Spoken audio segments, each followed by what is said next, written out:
Sou Jairo Sobrinho, hematologista do Centro Paulista de Oncologia, e hoje estou aqui para conversarmos um pouco sobre o cenário do mieloma múltiplo na recaída e refratariedade.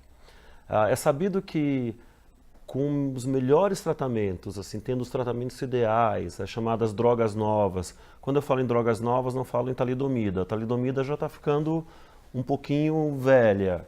Seriam os imunomoduladores mais novos, inibidores de proteasoma, em combinação. Pacientes bem tratados com drogas novas, nós temos uma expectativa de que em 3 anos, 30% desses pacientes estejam recaídos. 30% dos pacientes recaídos em 3 anos é muita coisa. A gente tem que ter uma estratégia para pensar para esses pacientes. Como sugestão, o que me vem à cabeça, eu imagino que os pacientes recaídos, eles não têm um grupo único, não são um grupo único de pacientes, não dá para estabelecer critérios de tratamento como na primeira linha. Eu acredito que seria mais sensato pensar primeiro assim, quem é esse paciente recaído?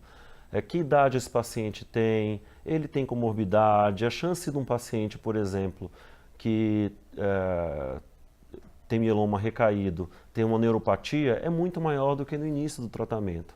Ele já foi exposto a bortezomib, já foi exposto a talidomida, ele já convive com alguns efeitos colaterais outros, é um paciente que envelheceu, ele tomou corticosteroides, ele tem direito a ter hipertensão, a ter piorado diabetes. Então, como eu olho esse paciente que recaiu com sensibilidade pensando nele, né? A insuficiência renal voltou, ele tem, a recaída veio com insuficiência renal, tem algum outro fator, alguma lesão orgânica outra no mieloma, isso me ajuda a escolher que tipo de droga. Por exemplo, num cenário de recaída, um paciente com uma insuficiência cardíaca franca, ele tem contraindicação de receber carfilzomib, por exemplo.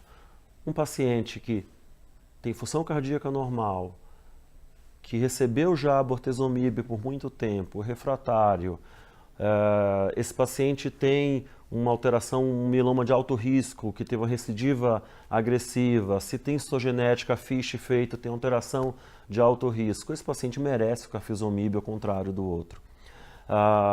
Em relação à doença, como eu já falei, alterações de alto risco, doenças que tiveram resposta muito boa no tratamento inicial, demoraram 3, 4 anos para recair, posso repetir o tratamento? Convém. Convém que se repita. A gente espera que nesses pacientes se tenha uns 60%, 70% de resposta em relação a esse primeiro, a repetição do tratamento inicial. Do mesmo modo, o paciente que foi transplantado, recebeu Velcade. Desculpa, posso falar? Eu interrompi. Pode continuar agora. Recebeu bortezomib por 4 ciclos, foi levado ao transplante e depois recaiu eventualmente. Refratário ao bortezomib? Claro que não. Esse paciente teve uma resposta boa, foi tão boa que ele foi levado ao transplante depois do bortezomib. Esse paciente merece ser retratado com bortezomib. Lembrando que o melhor tratamento, a melhor combinação de drogas é a combinação tripla, tanto no tratamento inicial quanto na recaída, a não ser em 2 exceções. Tratamento inicial dos pacientes não candidatos a transplante, quando tivermos lenalidomida disponível, lenalidomida e dexametasona como uso contínuo até a recaída, se mostrou mais eficiente, mais eficaz que combinações como eu falando.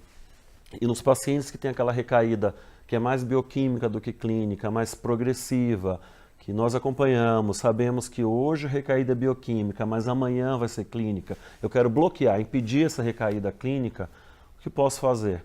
Seria interessante também, na disponibilidade da lenalidomida, se utilizar a lenalidomida e dexametasona para esse paciente.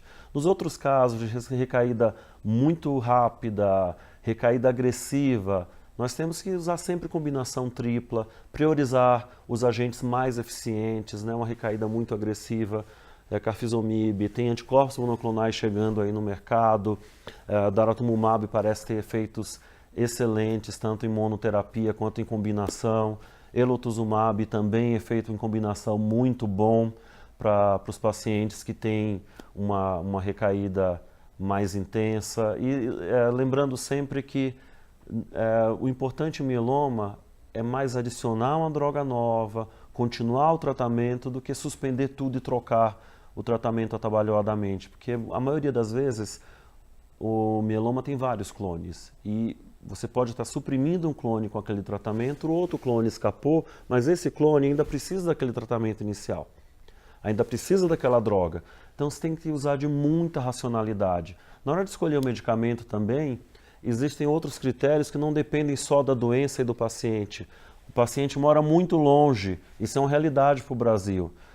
O paciente mora muito longe, tem dificuldade de mobilidade, talvez um tratamento todo via oral seja o ideal para esse paciente. O paciente mora perto do centro, ele tem um acesso venoso fácil, ele não tem, já tem neuropatia, usa uma droga que causa neuropatia. Existem critérios relacionados também ao medicamento, ao tratamento.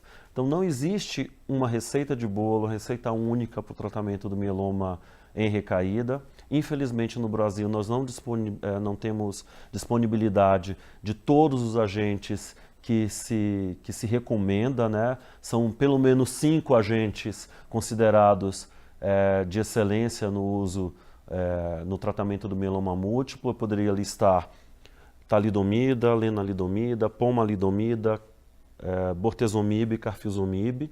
A gente não considera um paciente bem tratado se não for exposto a inibidor de proteassomo e a imunomoduladores de uma maneira efetiva, né? Sempre em combinação com corticosteroides. E no Brasil, nossa limitação, nós estamos ainda presos à quimioterapia. O mundo todo avança para sair da quimioterapia no tratamento do mieloma e nós estamos presos ainda.